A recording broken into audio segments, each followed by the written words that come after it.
Гүлзат Мамытбектин үйү талашта. Элге дем, күч, мотивация берген ырчы Гүлзат Мамытбек өзү колдоого муктаж. Гүлзат Мамытбектин жолдошу Талантбек Курманалиев менен ортодогу балдарын жана чогуу курган 2 кабаттуу үйдү талашып соттошуп келет. Жакында Чүй облустук соту Сокулук району чыгарган сот чечимин күчүнө калтырды.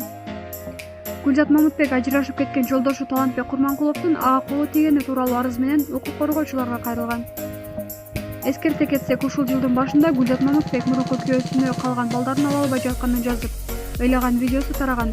Анда Гүлзат Мамытбек мурунку күйөөсү аны үйүнө киргизбей, балдарына бербей жатканын айткан. Бирок бул ишти аягына чейин чыгарам деп убада берүүдө. Гүлзат Мамытбек 2 кабаттуу үйдү өзү Казакстанда иштеп тапкан акчасына курганын, үйдө зомбулук көрсөткөн күйөөсүнөн ошондуктан кеткени айтылат. Ал эми Сокулук районундагы сот үйдү жана балдарын Гүлзат Мамытбектин мурунку күйөөсү Талантбек Курманалиевдин кызыкчылыгына чечкен эле. Булак Арабак эжи.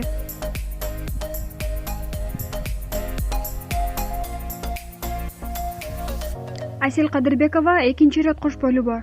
Кыргыз эстрада ырчысы Асель Кадырбекованын Инстаграмдагы катталуучулары аны экинчи ирет кош бойлуу экенин айтышып, куттуктоолорго бөлөп жатышат. Себеби 5-декабрда жаш ырчы Сезимбек менин эң жакшы көргөн акем, жеңем менен Дарья дагы бар экен деп сүрөт жүктөгөн. Дал ушул сүрөттө Асель Кадырбекованын кош бойлуу экени байкалат.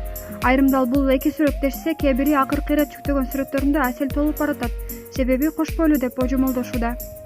Эске салсак, Асель Кадырбекова менен Нурлан Асип 2018-жылы үйлөнүшкөн. Ал эми 2019-жылдын 27-мартында кыздуу болушуп, ага Дарья аттуу ысым ыйгарышкан. Булак Аргумент кежи.